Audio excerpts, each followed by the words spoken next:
में न्यूज पथ पर सफर सबसे पहले ऐसी तस्वीरें जिनका जिक्र सरे रहा है। ये तस्वीरें सुर्खियों में भी है और सोशल मीडिया पर भी। इनसे आपका बाखबर होना बेहद जरूरी है, क्योंकि चौराहे पर इन्हीं की चर्चा है भाई। लखनऊ में स्कूटी के बाद अब एक लग्जरियस कार में रोमांस का वीडियो चर्चा में है। कार के सनरूफ ग्लास को हटाकर इसमें एक जोड़ा एक दूसरे के गले में हाथ डालकर रोमांस करता नजर आ रहा है। कार के पीछे चल रही एक दूसरी कार में बैठे किसी शख्स ने इस कपल की हरकत का वीडियो बना लिया। पुलिस मामले की छानबीन कर रही है। अब गाड़ी के नंबर के आधार पर इसके मालिक का पता लगाया जा रहा है, ताकि इस जोड़े के खिलाफ कार्रवाई की जा सके।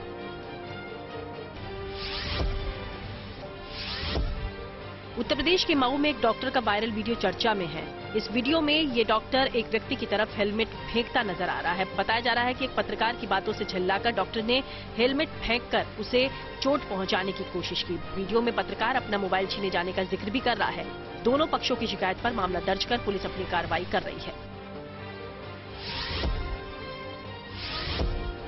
उत्तर प्रदेश के मुरादाबाद में एक लग्जरी गाड़ी पर युवक के रील बनाने का वीडियो वायरल हुआ। पकाबड़ा इलाके में थार गाड़ी पर खड़ा होकर एक युवक फिल्मी अंदाज में वीडियो बना रहा था। वीडियो में उसके साथ उसके कुछ दोस्त भी नजर आ रहे हैं। वीडियो के संज्ञान में आने के बाद पुलिस ने युवक का पता लगाकर उसके खिलाफ कार्रवाई करने की बात कही है। महाराष्ट्र के अकोला रेलवे स्टेशन पर एक यात्री की जान बचाने का सीसीटीवी फुटेज सामने आया है। प्लेटफॉर्म नंबर 1 पर चलती ट्रेन में चढ़ने के दौरान एक यात्री का पैर फिसल गया और वो ट्रेन और प्लेटफॉर्म के बीच फंस गया। वहां मौजूद जीआरपी जवान ने कुछ लोगों की मदद से इस यात्री को बाहर निकालकर उसकी जान बचाई। राजस्थान के चूरू में एक साथ 25 युवकों की गिरफ्तारी चर्चा में है। इन सभी पर लोगों को ऑनलाइन गैम्बलिंग का शिकार बनाने का आरोप है। पुलिस के अनुसार एक ग्रुप बनाकर ये लैपटॉप में मोबाइल से फेयर प्ले गेम और बाकी दूसरे ऐप से लोगों को झांसा देकर रुपए ट्रांसफर करवा लेते थे। रिद्धि सिद्धि कॉलोनी से पुलिस ने इन सभी को गिरफ्तार किया है। बर्फबारी और कड़ाके की ठंड के बीच घाटी से गणतंत्र दिवस की तैयारी की शानदार तस्वीरें सामने आई हैं। कश्मीर के सभी जिलों में गणतंत्र दिवस समारोह का फुल ड्रेस रिहर्सल किया गया। इस बार कश्मीर के सभी जिलों में क्लॉक टावर बनाए गए हैं, जो 23 जनवरी से ही तिरंगे की रोशनी बिखेर रहे हैं। गणतंत्र दिवस की तैयारियों में लड़कियां भी पूरे जोश खरोश से जुटी हुई हैं। गणतंत्र दिवस को लेकर हर तरफ देशभक्ति के अद्भुत रंग नजर आ रहे हैं। यूपी के सहारनपुर में तो एक ग्राम प्रधान ने देशभक्ति का जज्बा दिखाते हुए भारत के नक्शे जैसा तालाब ही बनवा दिया। चकवाली गांव की ग्राम प्रधान सविता देवी ने बंजर जमीन पर ऐसा भव्य तालाब बनवा दिया, जिस पर पूरा गांव फक्र कर रहा है। इस तालाब पर लोग हाथों में तिरंगा थामकर उसे लहराते नजर आ रहे हैं। प्रधानमंत्री नरेंद्र मोदी ने 2 अहम संवाद किए, जो चर्चा में हैं। प्रधानमंत्री राष्ट्रीय बाल पुरस्कार विजेताओं के साथ अपने आवास 7 लोक कल्याण मार्ग पर पीएम मोदी ने बातचीत की। इससे पहले अपने नेता को जानो कार्यक्रम के तहत युवाओं से भी प्रधानमंत्री मोदी ने बातचीत की थी। इन युवाओं को नेताजी सुभाष चंद्र बोस के सम्मान में संसद में पुष्पांजलि समारोह में हिस्सा लेने के लिए चुना गया था। जिंदगी का सफर सुहाना हो, इसके लिए सावधान रहना जरूरी है। रोजमर्रा की आपाधापी में कुछ देर बैठकर सोचना समझना भी जरूरी है कि आपके आसपास दरअसल क्या हो रहा है, और जो कुछ हो रहा है उससे हमारी जिंदगी, हमारा परिवार कैसे प्रभावित हो सकता है। इसलिए हॉर्न बजाकर बाखबर करने वाली खबर जरूरी है। और ऐसी ही एक खबर जुड़ी है चैन की नींद नहीं लेने वाली युवाओं से। बदलते दौर के साथ काम करने का तरीका बदला है और इंटरनेट के इस दौर में सोशल मीडिया का क्रेज बढ़ा है। अब नतीजा ये है कि टीनेजर्स देर रात तक सोते नहीं हैं, लेकिन ये आदत एक गंभीर बीमारी की वजह बन सकती है। एक नई स्टडी में दावा किया गया है कि 7 घंटे से कम सोने वाले युवाओं को दिमाग से जुड़ी मल्टीपल स्क्लेरोसिस बीमारी होने की संभावना बढ़ जाती है। इसलिए जरूरी है कि युवाओं को आगाह करने के लिए हॉर्न बजाया जाए।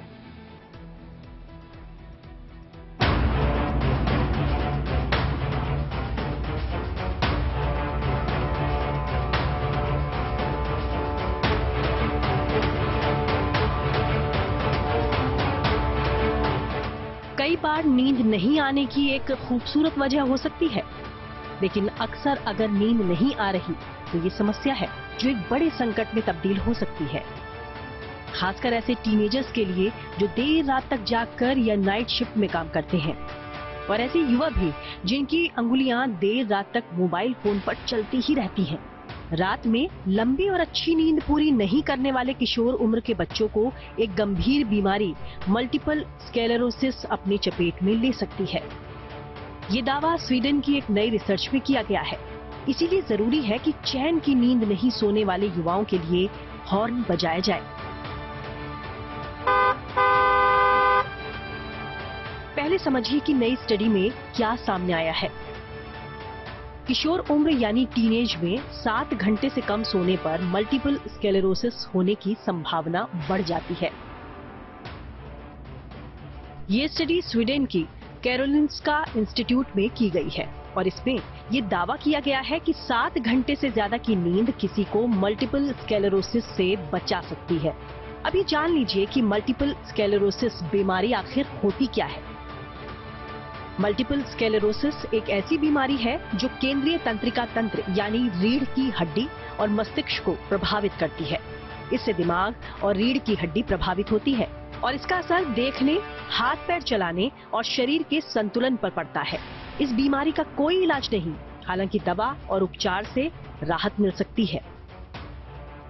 नई स्टडी के मुताबिक 7 घंटे से कम सोने वाले टीनेजर्स में मल्टीपल स्क्लेरोसिस की आशंका बढ़ जाती है। माना जाता है कि ये बीमारी जेनेटिक है और इसके लिए कई दूसरी वजहें भी जिम्मेदार हो सकती है। लेकिन युवावस्था में शिफ्ट के हिसाब से काम करने पर भी रिस्क हो सकता है। वहीं मौजूदा दौर में अच्छी और लंबी नींद नहीं आने की सबसे बड़ी वजह सोशल मीडिया है। ज्यादातर टीनेजर्स के हाथ में मोबाइल फोन्स हैं और सोशल मीडिया की लत ऐसी है जो उन्हें रात में घंटों जगाए रखती है। धीरे धीरे ये नींद हमेशा के लिए आंखों से दूर होने लगती है। लेकिन युवा अवस्था की ये आदत एक बड़ी मुसीबत में भी डाल सकती है। नई स्टडी के मुताबिक शरीर की प्रतिरक्षा प्रणाली यानी इम्यून सिस्टम अच्छी तरह काम करे, इसके लिए स्वस्थ और बढ़िया नींद की जरूरत है। इम्यूनिटी अच्छी है तो मल्टीपल स्क्लेरोसिस या किसी भी बीमारी को रोक सकती है। इसीलिए घर में टीनेजर्स की दिनचर्या पर ध्यान देना बेहद जरूरी है। अगर वो रात में फोन लिए जाग रहे हैं तो सावधानी वाला हॉर्न बजाइए।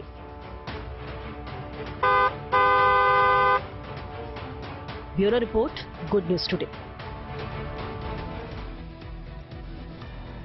तो बीमारी का नींद से क्या कनेक्शन है और युवाओं को नींद कम क्यों आ रही है, इसे हमने समझा यथार्थ अस्पताल के डॉक्टर अतीक से। आप भी देखिए। नींद का पूरा ना होना एक बहुत ही कमी है आदमी की लाइफ में। अगर आदमी अपनी नींद पूरी नहीं करता तो उसके बहुत सारे इम्पैक्ट्स पड़ते हैं आदमी की बॉडी के ऊपर। आदमी को थकान सी रहती है, आदमी का काम में मन नहीं लगता और सोशल मीडिया लोग जितना कम इस्तेमाल करें उतना अच्छा होता है। आमतौर पे लोग, मैंने अक्सर देखा है, हमारे पास पेशेंट्स आते हैं रात भर जो है वो सोशल मीडिया पे लगे रहते हैं और इसको अवॉइड करना चाहिए। इस चीज़ से आदमी के दिमाग पे काफ़ी असर पड़ता है। मल्टीपल स्क्लेरोसिस होने के चांसेस होते हैं। ओल्ड एज में जिसको हम बोलते हैं भूलने की एक बीमारी होती है, वो होने के चांसेस होते हैं। एटलीस्ट कम से कम आप अपनी 6 घंटे की नींद तो पूरी करें ही करें। और वो 6 घंटे की जो नींद होती है वो नींद आपकी एक प्रॉपर नींद होनी चाहिए। ऐसा नहीं है कि आप जो है अच्छे से सो नहीं पा रहे हैं। मध्य प्रदेश के सीएम शिवराज सिंह चौहान ने मध्य प्रदेश के सरकारी स्कूलों में गीता, रामायण और रामचरितमानस के प्रसंग पढ़ाए जाने का ऐलान किया है। चलते हैं सीधे न्यूज एक्सप्रेस पर, जहां पर देश की कई और जरूरी खबरें कर रही हैं आपका इंतजार। दिल्ली एनसीआर के साथ उत्तर प्रदेश और उत्तराखंड में भूकंप के तेज झटके महसूस किए गए। झटके इतने तेज थे कि लोग घरों और दफ्तरों से बाहर निकलकर सड़कों पर आ गए। नेशनल सेंटर फॉर सिस्मोलॉजी के अनुसार भूकंप के झटके दोपहर 2:28 पर आए। इसकी तीव्रता 5.8 थी। भूकंप का केंद्र नेपाल में कालिका से 12 किलोमीटर दूर था। हालांकि भारत में भूकंप से जान माल के नुकसान की कोई खबर नहीं है। रामचरितमानस पर छिड़े सियासी घमासान के बीच मध्य प्रदेश के मुख्यमंत्री शिवराज सिंह चौहान का बड़ा बयान आया है। शिवराज ने मध्य प्रदेश के सरकारी स्कूलों में गीता, रामायण और रामचरितमानस के प्रसंग पढ़ाए जाने का ऐलान किया। भोपाल में विद्या भारती के सुघोष कार्यक्रम में हिस्सा लेने पहुंचे सीएम ने कहा कि राम के बिना ये देश जाना नहीं जाता है। राम हमारे रोम रोम में बसे हैं। असम के मुख्यमंत्री हेमंत बिस्वा शर्मा ने राज्य में 14 साल से कम उम्र की लड़कियों से शादी करने वालों के खिलाफ बड़ा कदम उठाया है। हेमंत बिस्वा ने कहा है कि 14 साल से कम उम्र की लड़की से शादी करने वालों के खिलाफ अब पॉक्सो एक्ट के तहत कार्रवाई होगी, जबकि 14 से 18 साल की लड़कियों से शादी करने वालों की बाल विवाह अधिनियम 2006 के तहत गिरफ्तारी की जाएगी। इससे पहले 14 साल से कम उम्र की लड़कियों से शादी करने वालों पर भी इसी कानून के तहत कार्रवाई होती थी। समाजवादी नेता कर्पूरी ठाकुर की 99वीं जयंती के मौके पर बिहार के मुख्यमंत्री नीतीश कुमार और डिप्टी सीएम तेजस्वी यादव ने कर्पूरी ग्राम में जाकर उन्हें श्रद्धांजलि दी। दोनों नेताओं ने समस्तीपुर के कर्पूरी ग्राम जाकर उनके तैल चित्र पर माल्यार्पण कर उन्हें श्रद्धांजलि दी। इस अवसर पर नीतीश ने नए थाने के रूप में कर्पूरी ग्राम थाना का भी उद्घाटन किया। नीतीश कुमार ने कहा कि कर्पूरी ठाकुर जब तक बिहार के मुख्यमंत्री रहे उन्होंने गरीबों के उत्थान के लिए बहुत काम किए। बिहार के कई हिस्सों में जननायक की जयंती के मौके पर श्रद्धांजलि दी गई। पश्चिम बंगाल सरकार ने तीसरे बंगाल हिमालयन कार्निवाल के तहत इस बार टूरिस्ट स्पॉट के तौर पर प्रमोट करने के लिए 3 ग्रामीण इलाकों को चुना है। Himalayan hospitality and tourism development network ने दार्जिलिंग जिले के बीजलबाड़ी, जलपाईगुड़ी के लतागुड़ी और कलिम्पोंग जिले के चुइखिम गांव को इस बार टूरिस्ट स्पॉट के तौर पर विकसित करने का फैसला लिया है। ये कार्निवाल 27 जनवरी से शुरू होकर 30 जनवरी को खत्म होगा। कोरोना वैक्सीन बनाने वाले सीरम इंस्टीट्यूट ऑफ इंडिया ने महिलाओं को सर्वाइकल कैंसर से बचाने वाली वैक्सीन लॉन्च कर दी है।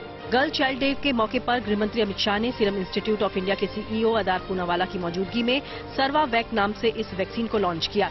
अपनी तरह की ये पहली मेड इन इंडिया वैक्सीन है। भारत में 15 से 44 साल की लड़कियों में सर्वाइकल कैंसर दूसरा सबसे तेजी से फैलने वाला कैंसर है। खबरों के एक्सप्रेसवे से आगे निकलते हैं और चलते हैं सियासी ढाबे पर, जहां आज की सबसे दिलचस्प सियासी खबर मौजूद है। दिल्ली के सभी पार्षद एक बार फिर जुटे, लेकिन दिल्ली के मेयर का चुनाव नहीं हो सका। हंगामे के बीच वोटिंग टल गई। आम आदमी पार्टी और बीजेपी ने एक दूसरे पर हंगामा करने और वोटिंग नहीं होने देने का ठीकरा फोड़ा।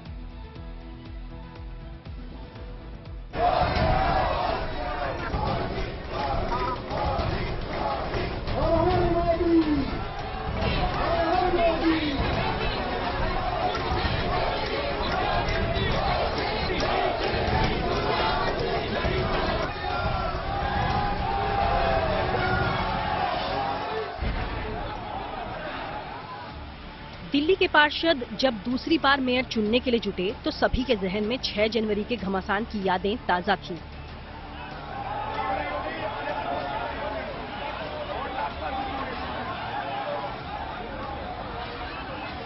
हालांकि मंगलवार को हाथापाई की नौबत नहीं आई, लेकिन हंगामा भरपूर हुआ।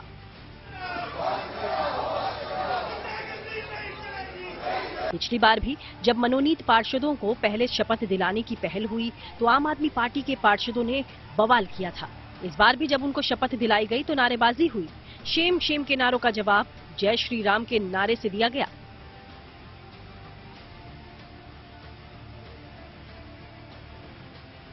हंगामे के आसार देखते हुए सिविक सेंटर में सुरक्षा के पुख्ता इंतजाम किए गए थे, लेकिन एसएसबी के जवानों की तैनाती भी टकराव की वजह बन गई।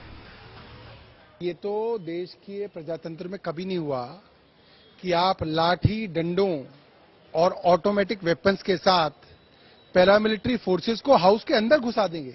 सैकड़ों की तादाद के अंदर पैरामिलिट्री फोर्स को हाउस के बाहर खड़ा किया गया है और हाउस के अंदर घुसाया गया है। ये पूरी तरीके से सदन की अवमानना है और जो टेम्परेरी मेयर ये होने दे रही हैं, वो इस पूरी की पूरी संसदीय व्यवस्था को बर्बाद कर रही हैं, उसको जो है भस्म कर रही हैं। ये पिछली बार जो हुआ 6 तारीख का दिन लोकतंत्र के इतिहास में काला दिन इसीलिए बोला जा रहा है कि उनके पार्षदों के द्वारा, उनके नेताओं के द्वारा जो तोड़फोड़, जो गुंडागर्दी हाउस में हुई, यदि आज यहाँ सुरक्षा बुलाई गई है तो इसमें क्या हर्ज है। पिछली बार इतनी नई निगम पार्षद वहां आई, किसी को धक्का मुक्की, हाथ पैर तोड़ना, धक्का, मतलब क्या क्या नहीं हुआ, मैं किन शब्दों में यहाँ बताऊं। तो आज यदि सुरक्षा मुहैया करवाई गई है तो इसमें कोई हर्ज नहीं है।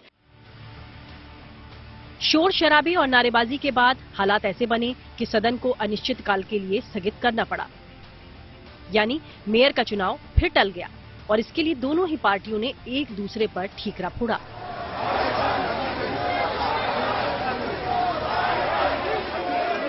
बहुत ही दुखद है, मुझे इतना दुख हो रहा है। हम 10 बजे से यहाँ बैठे हुए हैं और किसी तरह सुरक्षा व्यवस्था में शपथ तो हो गया, लेकिन जैसे ही चुनाव होना शुरू हुआ, वोटिंग होनी, इन लोगों ने बवाल कर दिया। सारा तस्वीर आपके सामने है। तो समस्या है कि जैसे हम सौरभ भारद्वाज जी से मिले, हम वो आतिशी जी से मिले, तो भी हमने पूछा ऑल इज वेल, उन्होंने कहा भी यस ऑल इज वेल, लेकिन जब अंदर जा रहे हैं तो वो झगड़ा करने लगे। एमसीडी चुनाव में जीत के बाद आम आदमी पार्टी का मेयर चुना जाना तय माना जा रहा था। मेयर के लिए 250 पार्षद, 13 विधायक, 7 लोकसभा सांसद और 3 राज्यसभा सांसद, यानी कुल मिलाकर 273 सदस्यों को मतदान करना है। जीत के लिए 133 वोट चाहिए। आम आदमी पार्टी के पास 150 और बीजेपी के पास 113 वोट हैं। इस तस्वीर के हिसाब से आम आदमी पार्टी की जीत पर कोई शक नहीं, लेकिन पेंच उपराज्यपाल की तरफ से मनोनीत 10 पार्षदों की वोटिंग पर फंसा है। आम आदमी पार्टी नहीं चाहती कि मनोनीत सदस्य मेयर के लिए मतदान करें। अगर एल्डरमैन को वोट डलवाने की कोशिश की जाती है तो फिर स्पष्ट है कि गैर कानूनी, गैर संवैधानिक हथकंडे भारतीय जनता पार्टी अपना रही है, जो इस देश के लिए बहुत दुख की बात है। क्योंकि देखिए, ये एक मेयर के चुनाव की बात नहीं है। संविधान इस देश का किसी भी पार्टी से, किसी भी एक चुनाव से ऊपर है। जो कुछ भी है ना, ये सब कॉन्स्टिट्यूशनल ऑब्लिगेशंस हैं और मुझे लगता है कि पीठासीन अधिकारी जो भी फैसला लेगा वो सबको मानना चाहिए। लेकिन आम आदमी पार्टी पीठासीन अधिकारी और मनोनीत सदस्यों पर शुरू से सवाल उठा रही है। जाहिर है मेयर के चुनाव में घमासान की वजह भी यही है। मुश्किल ये है कि इसका रास्ता निकलता नजर नहीं आता। ऐसे में दिल्ली को मेयर के लिए इंतजार करना पड़ सकता है। दिल्ली से राम किंकर सिंह के साथ bureau report, good news today. और न्यूज पथ पर आगे है धन बाजार, जहां शेयर बाजार से लेकर कारोबार तक की सभी अहम खबरें होती है और इसका सीधा रिश्ता आपकी आमदनी, आपकी जेब से होता है। तो तेज रफ्तार खबरों के बीच ये जरूरी खबरें छूट ना जाए, इसलिए सीधे आपको लिए चलते हैं धन बाजार। मंगलवार का दिन भारतीय शेयर मार्केट के लिए बेहद उतार चढ़ाव भरा रहा। ग्लोबल संकेतों के चलते भारतीय बाजार सुबह तेजी के साथ खुला था, लेकिन बाजार ने मुनाफा वसूली लौटने के चलते अपनी बढ़त गंवा दी। मंगलवार का कारोबार खत्म होने पर सेंसेक्स 37.08 अंक की मामूली बढ़ोतरी के साथ हरे निशान पर 60,978.75 अंकों पर बंद हुआ। तो वहीं निफ्टी 18,118.3 के लेवल पर बंद हुआ। ऑटो शेयरों में तेजी रही, लेकिन फार्मा, सरकारी बैंक और मेटल शेयर्स में गिरावट दर्ज की गई। मंगलवार को राष्ट्रीय राजधानी के सराफा मार्केट में सोने के दाम में उछाल देखने को मिला। HDFC सिक्योरिटी के अनुसार सोने का भाव 295 रुपए बढ़कर प्रति ग्राम 57,217 रुपए हो गया और इससे पहले इस येलो मेटल ने प्रति 10 ग्राम 56,922 रुपए पर ट्रेड किया। वहीं चांदी की बात करें तो इसकी कीमत में 63 रुपए की गिरावट दर्ज की गई, जिसके बाद चांदी का भाव प्रति किलोग्राम 68,779 रुपए रहा। हर महीने जारी होने वाली इलेक्ट्रॉनिक पर्ची यानी ई-वे बिल दिसंबर में अब तक के अपने सर्वोच्च स्तर पर पहुंच गए हैं। ई-वे बिल में इजाफा इस बात की तरफ इशारा करता है कि जनवरी में जीएसटी कलेक्शन भी धमाकेदार रहने वाला है। जीएसटी रिटर्न को प्रोसेस करने वाली company goods and service tax network यानी जीएसटीएन के द्वारा जारी किए गए आंकड़ों के अनुसार दिसंबर में 8.41 करोड़ ई-वे बिल जारी किए गए थे।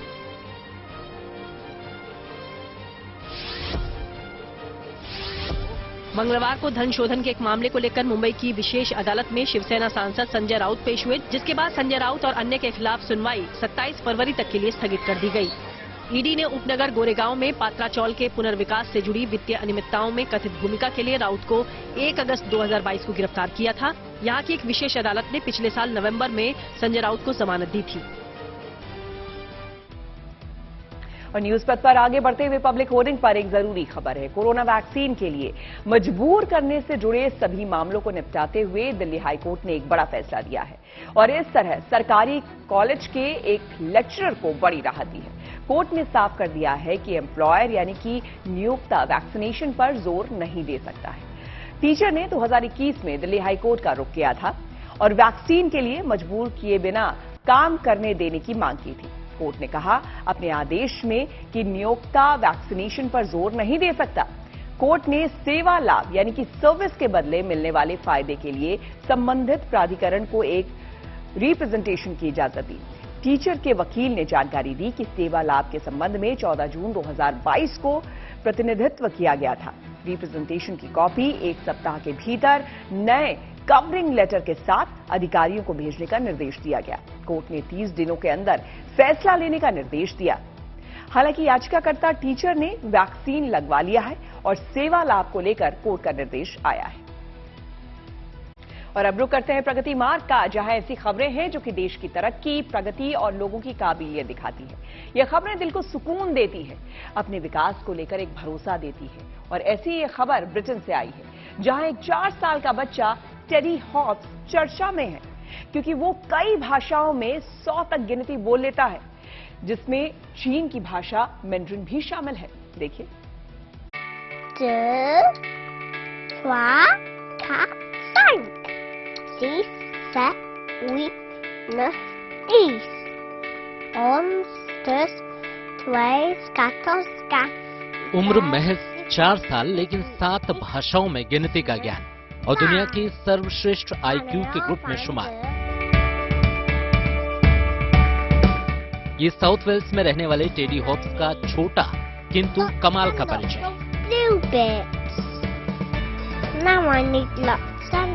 टेडी हॉप्स की दुनिया तमाम बच्चों से काफी हटकर है।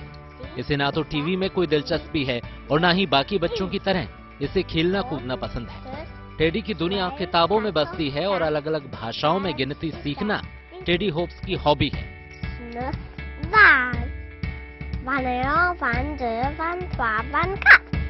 महज 4 साल की उम्र में टेडी ने न केवल दुनिया को चौंकाया है, बल्कि अपने घर वालों को भी कई बार अचरज में डाला है। टेडी ने महज 4 साल की उम्र में 7 भाषाओं में गिनती सीख डाली है। और तो और इस नाजुक उम्र में टेडी ने पढ़ना लिखना खुद से सीखा है। इसके घर वालों की माने तो इसने महज 2 साल में इतना कुछ सीख लिया था, जो उसकी उम्र के बच्चों के लिए मुमकिन नहीं है। He could count to 100 before he was 2 in English, but I just assumed, every child has their own quirk. Each child develops slightly quicker in something else than the other ones, and we just assumed that was his thing, and that was fine, and that would be the end of it. 2, 3, 4. 4 साल के teddy के IQ का अंदाजा इस बात से लगा लीजिए कि जिस टेस्ट में अच्छे IQ वालों को 90% अंक प्राप्त होते हैं, उस टेस्ट में ये नन्हा बच्चा 160 में से 139 नंबर हासिल कर चुका है। टेडी ने खुद ही मंदारिन सीखी है और अलग अलग भाषाओं में गिनती का ज्ञान इस बच्चे ने खुद ही हासिल किया है। बच्चे को अलग अलग भाषा में गिनती बोलते देख पहले तो घर वाले चौंके, लेकिन जब बच्चे के ब्रेन का परीक्षण किया गया तो ये बच्चा लाखों करोड़ों में एक निकला। Bureau report, good news today. चाहे जंग का मैदान हो या जनता की हिफाजत, दोनों पर देश में काफी काम हो रहा है। इसी कवायद को आगे बढ़ाते हुए भारतीय नौसेना अपने खास ड्रोन को इस बार गणतंत्र दिवस की परेड में प्रदर्शित करेगी। यह अनोखी ड्रोन तकनीक राजधानी दिल्ली के कर्तव्य पथ पर हिंदुस्तान के पहले पैसेंजर ड्रोन के रूप में दुनिया के सामने लाई जाएगी।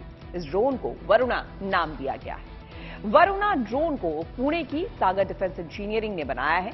कुछ समय पहले नौसेना ने प्रधानमंत्री मोदी की मौजूदगी में पैसेंजर ड्रोन वरुणा का प्रदर्शन भी किया था।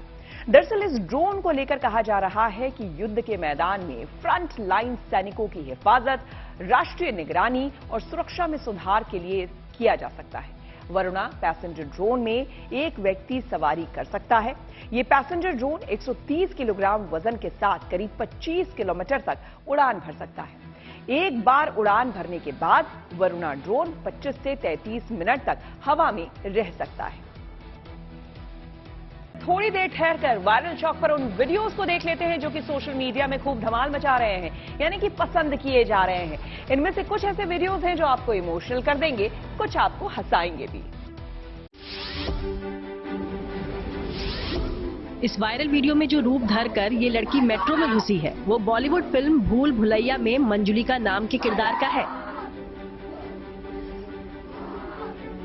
अब फिल्म में तो उस किरदार ने दर्शकों को खूब डराया, लेकिन जब ये लड़की मंजुलिका बनकर मेट्रो के अंदर दाखिल हुई तो वहां मौजूद लोग उसके इस रूप को देख हैरान जरूर हुए। आखिर में एक लड़का तो देखते ही देखते डरकर भाग भी गया। यकीनन जिस तरह से ये लड़की मंजुलिका की एक्टिंग करती है उसे देख आप भी चौंक रहे होंगे।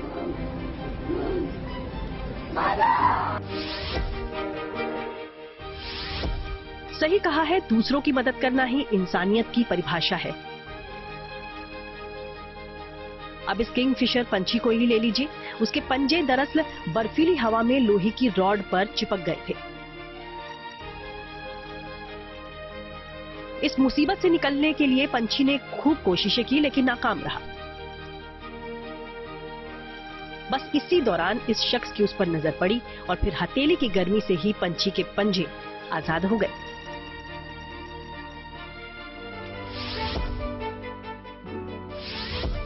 वायरल वीडियो में इस बच्चे की खुराफात देख आप भी अपना सिर पकड़ लेंगे।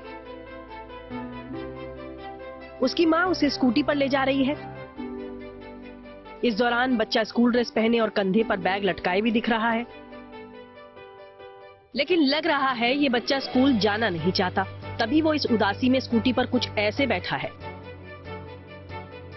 लेकिन अगर बच्चे का स्कूटी पर से थोड़ा सा भी बैलेंस बिगड़ जाता ना तो हादसे का शिकार भी हो सकता था। तो हम तो यही कहेंगे कि बच्चों को ऐसा करने से बिल्कुल रोकें।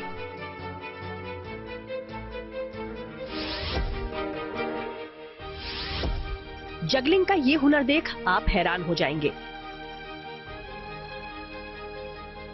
इन 3 लाइट बॉल्स पर ये लड़की कमाल का हुनर दिखा रही है। लड़की के इस टैलेंट को सोशल मीडिया पर खूब तारीफें मिल रही हैं।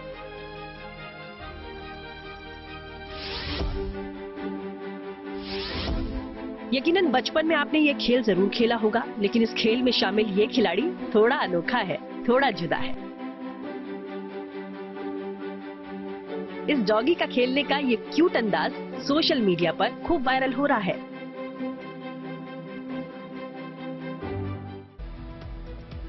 कुछ खबरें ऐसी होती हैं जिन पर घर, परिवार और समाज में चर्चा भी होती है और बहस भी। सोशल अड्डा में आज ऐसी एक खबर आपको दिखाते हैं।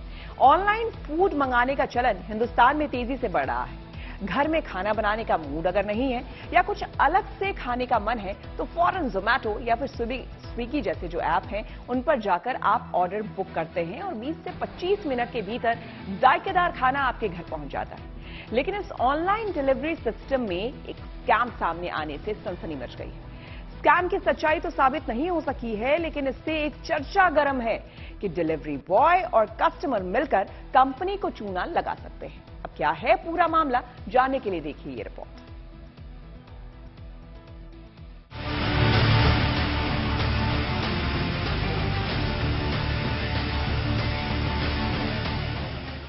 खाना या कुक्ड आइटम के ऑनलाइन ऑर्डर का चलन हिंदुस्तान में तेजी से बढ़ा है। अपने मोबाइल से ऐप पर जाकर आप अपना पसंदीदा खाना चुनते हैं और उसकी कीमत देखने के बाद ऑर्डर कर देते हैं।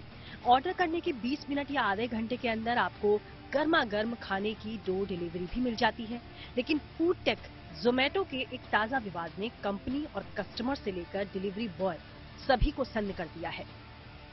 सोशल मीडिया पर किसी ने ऑनलाइन फूड डिलीवर करने वाली एक कंपनी जोमैटो के बारे में लिखा और कहा कि जोमैटो जो डिलीवरी बॉय हैं वो मेरे पास आए, उन्होंने कहा कि आप अगली बार ऑर्डर करना तो ऑनलाइन पेमेंट मत करना। 1000 रुपए का फूड आप ऑर्डर करेंगे तो आपको हम वो 200-300 रुपए में दे देंगे, वो आप हमें दे देना और हम जाके बोल देंगे कि कस्टमर ने खाना लेने से इनकार कर दिया। एक तरह से ये स्कैम है। जोमैटो के डिलीवरी बॉय का ये स्कैम सामने आया है, जिसकी जानकारी कंपनी के सीईओ दीपिंदर गोयल को भी है। इसकी सच्चाई क्या है, इसकी पड़ताल कंपनी कर रही है, लेकिन ये मामला है बेहद दिलचस्प। लिंक्डइन प्लेटफॉर्म पर विनय सती नाम के एक शख्स ने जोमैटो के सीईओ दीपिंदर गोयल को टैग स्कैम की जानकारी शेयर की है। विनय सती ने लिखा, कि मैंने बर्गर किंग से जोमेटो के जरिए बर्गर ऑर्डर किया था, जिसका ऑनलाइन पेमेंट मैं कर चुका था। 40 मिनट के बाद जैसे ही डिलीवरी बॉय आया तो उसने कहा, सर अगली बार ऑनलाइन पेमेंट मत करना। मैंने पूछा क्यों?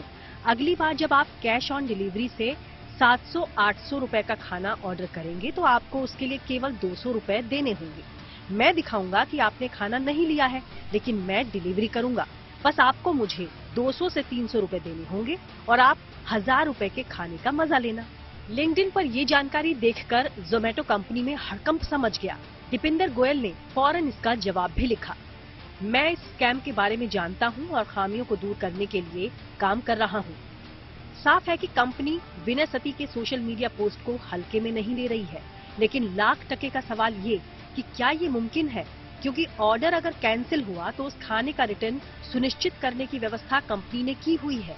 इस बारे में जोमेटो के डिलीवरी बॉय कह रहे हैं कि इस कहानी में कुछ गड़बड़ झाला है। ये गलत है और ये सब अफवाह है, क्योंकि आज की डेट में ऑर्डर डिलीवर ना भी होगा और कैंसिल होता है तो रिटर्न बचता है और हमें रेस्टोरेंट पर जमा करना होता है। ये सब पहले था सिस्टम, और कंपनी ने सिस्टम चेंज कर दिया। ऑर्डर अगर कैंसिल होता है, चाहे सीओडी हो चाहे पेड हो, वो ऑर्डर रिटर्न बचता है, वो मर्चेंट को हमें जमा करना पड़ता है, उसका ओटीपी मिलता है, ऑर्डर तब कंप्लीट होता है। ऐसा कुछ अफवाह, ये सब फेक है, ऐसा कुछ नहीं है। मैं 7 साल से काम कर रहा हूँ, ऐसा अभी तक मेरे साथ एक बार भी नहीं हुआ जो ऐसा कुछ हुआ हो। बाकी अफवाह तो कुछ भी हो सकती है, अफवाह में किसी का कोई कुछ कर नहीं सकता। साफ है, अगर ऐसा हुआ भी होगा तो ये रेगुलर प्रैक्टिस तो नहीं हो सकता, क्योंकि अगर कोई डिलीवरी बॉय हर दिन ऐसा करना शुरू कर दे तो कंपनी के रडार पर आ जाएगा और उसका स्कैम पकड़ा जाएगा। कई एक ऑर्डर ऐसे होते हैं जो हम लोग कस्टमर केयर को फोन करेंगे कि कस्टमर या एड्रेस नहीं मिल रहा है या खाना कैंसिल हो रहा है या जो भी है, तो वो कंडीशन बनती है कि हमको खाना रिटर्न करना है या फिर उसको किसी सेफ जगह पे या जरूरतमंद को देना है। ऐसा नहीं होता कि हर खाने को हम जाके रेस्टोरेंट पे दे। तो ऑर्डर पेड है, कस्टमर कॉल रिस्पॉन्स नहीं कर रहा है या एड्रेस गलत है, तो ऑर्डर कैंसिल होता है, तो ऑर्डर कोई ऑर्डर रिटर्न बचता, कोई नहीं बचता, तो ऑर्डर वो हम खा लेते हैं, किसी जरूरतमंद को दे देते हैं। ऑर्डर कैंसिल होगा ही नहीं, ऑर्डर कैंसिल होने से पहले रिटर्न बचेगा। कैंसिल होता ही नहीं ऑर्डर, ऑर्डर जो रिटर्न की एप्लीकेशन आएगी, रिटर्न बचेगा, हमें एक्सेप्ट करनी होगी और वहां से निकल के ऑर्डर रेस्टोरेंट पे देना ही है। दुनिया के ज्यादातर कारोबार भरोसे की बुनियाद पर टिके होते हैं, लिहाजा स्कैम की गुंजाइश हर जगह रहती ही है। जोमेटो के साथ जो कुछ हुआ है उसकी सच्चाई आना बाकी है, लेकिन इस घटना से ऑनलाइन डिलीवरी को लेकर चर्चा तो छिड़ ही गई है। मनीष चौरसिया के साथ bureau report, good news today. Action से भरपूर फिल्म भोला के लेटेस्ट दूसरे टीजर को लॉन्च कर दिया गया है। इसके अलावा फिल्मी मोड़ पर और क्या कुछ खबरें हैं, आइए देखते हैं। मंगलवार को एक्शन से भरपूर फिल्म भोला के दूसरे लेटेस्ट टीजर को रिलीज किया गया। अजय देवगन ने अपने ऑफिशियल इंस्टाग्राम हैंडल पर यह टीजर शेयर किया। फिल्म भोला के इस दूसरे टीजर को देख आप अंदाजा आसानी से लगा सकते हैं कि इस बार भस्म लगाकर अजय दुश्मनों का काम तमाम करते दिख रहे हैं। पिछले साल 22 नवंबर को अजय देवगन की भोला का पहला टीजर रिलीज हुआ था।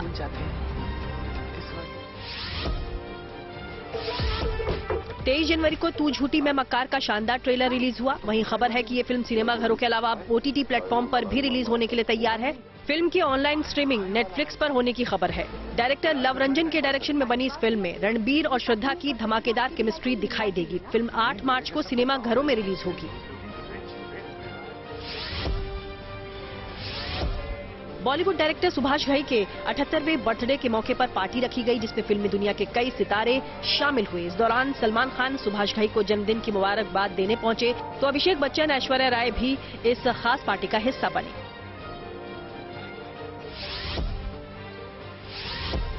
बॉलीवुड एक्टर अजय देवगन ने एक इवेंट के दौरान कहा कि पठान की जिस तरह से रिलीज से पहले एडवांस बुकिंग हो रही है उससे वो बेहद खुश हैं। अब अजय के इसी बयान को लेकर ट्विटर पर एक यूजर ने शाहरुख से आस्क SR के सेशन के दौरान सवाल किया और कहा कि आप उनके बारे में क्या कहेंगे। तो इस सवाल पर शाहरुख बोले कि अजय ने मुझसे और मेरे परिवार से हमेशा प्यार किया है और सपोर्ट में खड़े रहे हैं। वो एक शानदार अभिनेता हैं और खूबसूरत इंसान भी। वो मजबूत हैं और खामोश रहते हैं। जैसे पठान रिलीज हो रही है एंड हम जो भी सुन रहे हैं एडवांस पठान का इतना फैंटास्टिक आज तक कभी हुआ नहीं। सो मैं दिल से बहुत खुश हूं और मैं सभी को यही कहता हूं कि I think we should be very very happy for this. Congress की भारत जोड़ो यात्रा में बॉलीवुड के कई सेलेब्स अभी तक शामिल हो चुके हैं। अब इस फेहरिस्त में एक्ट्रेस पॉलिटिशियन उर्मिला मातोंडकर ने भी कांग्रेस की भारत जोड़ो यात्रा को ज्वाइन किया। भारत जोड़ो यात्रा मंगलवार सुबह जम्मू के नगरोटा शहर में हुई। वहीं यात्रा में जुड़ने से पहले उर्मिला ने एक वीडियो भी शेयर किया और कहा कि कपकपाती ठंड में आपसे बात कर रही हूं और कुछ देर में राहुल गांधी की यात्रा में शामिल हो रही हूं। अमेरिका के टेक्सास और दूसरे शहरों में इस्लाम और ईसाई धर्म के बीच मोहब्बत का पैगाम फैलाने वाले कई धार्मिक पोस्टर्स जो है वो लगाए गए हैं। इसके अलावा विदेश से जुड़ी और क्या कुछ खबरें हैं ये जानने के लिए सीधे आपको लिए चलते हैं न्यूज एक्सप्रेसवे पर। कंगाली के कगार पर खड़े पाकिस्तान में जरूरी सामानों की गंभीर किल्लत का खतरा पैदा हो गया है। विदेशों से माल लेकर पाकिस्तानी बंदरगाहों पर पहुंचे 9,000 से ज्यादा कंटेनर फंस गए हैं क्योंकि पाकिस्तान के पास इन कंटेनरों के बदले चुकाने के लिए पैसे नहीं हैं। जानकारों का मानना है कि इससे पाकिस्तान में महंगाई और भुखमरी की समस्या और ज्यादा बढ़ सकती है। पाकिस्तान के सेंट्रल बैंक के पास महज $4.4 बिलियन का विदेशी मुद्रा भंडार है, जिसमें सिर्फ 3 हफ्ते के लिए जरूरी वस्तुओं का आयात किया जा सकता है। अमेरिका के टेक्सास समेत तमाम शहरों में इस्लाम और ईसाई धर्म के बीच मोहब्बत का पैगाम देने वाले होर्डिंग्स लगाए गए हैं। ह्यूस्टन के एक बिजी हाईवे पर इसी तरह का एक बोर्ड लगा है जिस पर लिखा है कि मुस्लिम लव जीसस। इस पोस्टर के निचले हिस्से में संदेश लिखा है, एक ईश्वर और उसकी पैगंबरी का पैगाम। इलिनॉइस स्थित इस्लामिक शिक्षा केंद्र गेन पीस पूरे अमेरिका में सांप्रदायिक सद्भाव और गलत धारणाओं को दूर करने के लिए इस तरह के होर्डिंग लगा रहा है। जापान के पीएम फूमियो किशिडा ने देश के लोगों से आबादी बढ़ाने की अपील की है। किशिडा ने कहा है कि दुनिया की सबसे पुरानी सभ्यताओं में से एक जापान के लिए अभी नहीं तो कभी नहीं वाले हालात बन चुके हैं। इसके लिए तत्काल कदम उठाने की जरूरत है। जापान में घटती आबादी एक बड़ी समस्या बन गई है। किशिडा ने जापान की संसद में कहा कि जन्म दर घटने की वजह से सामाजिक व्यवस्था चरमरा सकती है। जापान सरकार बच्चे के जन्म पर दी जाने वाली प्रोत्साहन राशि को बढ़ाने का भी फैसला कर चुकी है। महंगाई और भुखमरी से जूझ रहे पाकिस्तान के प्रति भारत ने संवेदनशीलता दिखाई। भारत ने पाकिस्तान के विदेश मंत्री बिलावल भुट्टो जरदारी और चीफ जस्टिस उमर अता बंदयाल को शंघाई कोऑपरेशन ऑर्गेनाइजेशन समिट में शामिल होने के लिए निमंत्रण भेजा है। पिछले साल सितंबर में एससीओ की अगुवाई भारत को मिली थी, जिसकी वजह से भारत संगठन की अहम बैठकों की मेजबानी करने वाला है। पाकिस्तान के विदेश मंत्री और चीफ जस्टिस ने न्योते को अभी तक स्वीकार नहीं किया है। ब्रिटेन में 4 साल के एक बच्चे ने 7 भाषाओं में काउंटिंग करने और पढ़ने की क्षमता विकसित कर ली है। समरसेट के इस नन्हे से बच्चे की इस काबिलियत को देख पूरी दुनिया हैरान है। अपनी काबिलियत की वजह से ये बच्चा सबसे कम उम्र में मेनसा का मेंबर बनने का गौरव हासिल कर चुका है। मेनसा दुनिया की सबसे पुरानी और सबसे बड़ी हाई IQ सोसाइटी है। इंटेलिजेंस टेस्ट में 98 या उससे ऊपर परसेंटाइल हासिल करने वालों को इस मेनसा का मेंबर बनने का गौरव हासिल होता है। भारतीय एयरटेल ने 3 और प्रीपेड प्लान्स के साथ डिज्नी प्लस हॉटस्टार का सब्सक्रिप्शन ऐड कर दिया है। टेक्नोलॉजी से जुड़ी कुछ और खबरों को जानने के लिए चलते हैं डिजिटल गली। सरकारी क्षेत्र की टेलीकॉम कंपनी BSNL ने internet protocol television service launch कर दी है। कंपनी इसके जरिए अपने ब्रॉडबैंड कस्टमर्स को IPTV सर्विस प्रोवाइड करेगी। नई IPTV सर्विस में कंपनी 1000 से ज्यादा टीवी चैनल्स ऑफर करेगी। इसका फायदा नए और पुराने दोनों कस्टमर्स उठा पाएंगे। इसके लिए कंपनी ने city online media private limited के साथ पार्टनरशिप की है।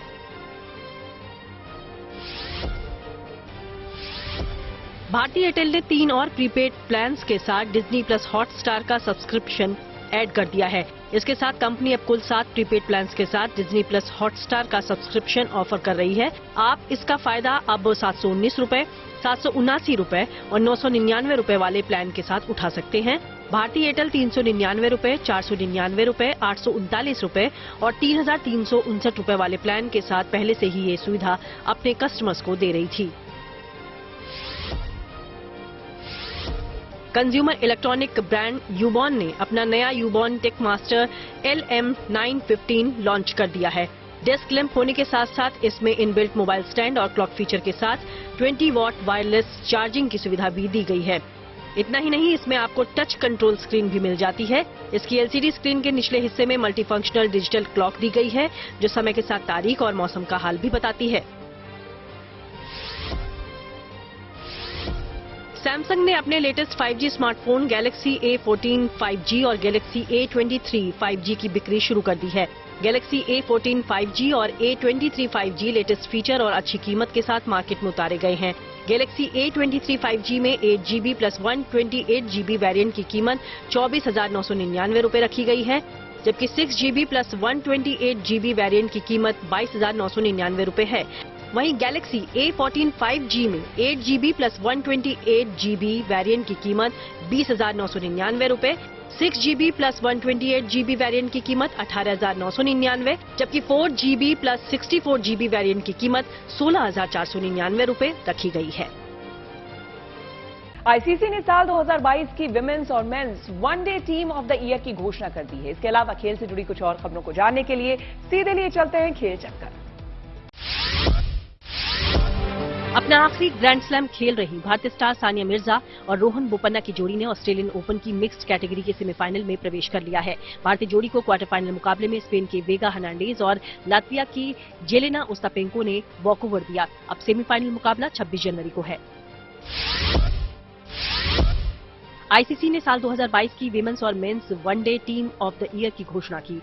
विमेंस टीम में भारत की स्मृति मंधाना, रेणुका सिंह और हरमनप्रीत कौर को जगह मिली है। हरमनप्रीत को टीम का कप्तान बनाया गया है, तो वहीं मेंस टीम में 2 भारतीय खिलाड़ी श्रेयस अय्यर और मोहम्मद सिराज को शामिल किया गया है। इंदौर वनडे में भारतीय कप्तान रोहित शर्मा ने न्यूजीलैंड के खिलाफ तूफानी शतक जड़ा। ये रोहित के वनडे करियर का 30वां शतक है। भारतीय कप्तान 85 गेंदों पर 101 रन बनाकर पवेलियन लौटे। उन्होंने अपनी पारी में 9 चौके और 6 छक्के लगाए। वो मिस्ट्री स्पिनर माइकल ब्रिस्वेल की गेंद पर बोल्ड हुए। मंगलवार को ऑस्ट्रेलियन ओपन में मौजूदा विंबलडन चैंपियन एलेना रिबाकिना ने पूर्व मेजर विजेता लातविया की जेलेना ओस्तापेंको को लगातार सेटों में हराकर पहली बार साल के पहले ग्रैंड स्लैम के सेमीफाइनल में एंट्री ले ली। 22वीं सीड कजाकिस्तान की रिबाकिना ने 2017 की फ्रेंच ओपन चैंपियन ओस्तापेंको को 1 घंटे 19 मिनट में 6-2, 6-4 से मात दी। टीम इंडिया के तेज गेंदबाज मोहम्मद शमी को उनकी पत्नी हसीन जहां को हर महीने गुजारा भत्ता देना होगा। कोलकाता के लोअर कोर्ट ने सोमवार को यह आदेश सुनाया। ये राशि 1,30,000 रुपए की होगी, जिसमें 50,000 रुपए हसीन जहां को और 80,000 रुपए उनकी बेटी के खर्चे में शामिल हैं। दोनों 2018 से अलग अलग रह रहे हैं और तलाक का केस जारी है। आज बॉलीवुड के सेकंड शोमैन कहे जाने वाले सुभाष घई का 78वां जन्मदिन है। शायद ही कोई निर्माता निर्देशक होगा जिसने इतनी सुपरहिट फिल्में दी होगी जितनी सुभाष घई ने दी है। जी हां, 1979 में कालीचरण से निर्देशन की दुनिया में कदम रखने के बाद सुभाष घई ने हीरो, कर्मा, मेरी जंग, राम लखन, सौदागर, खलनायक जैसी ब्लॉकबस्टर फिल्मों का निर्देशन किया। तो चलते चलते आपको छोड़े जाते हैं मेरी जंग फिल्म के एक बेहतरीन गाने के साथ। नमस्कार।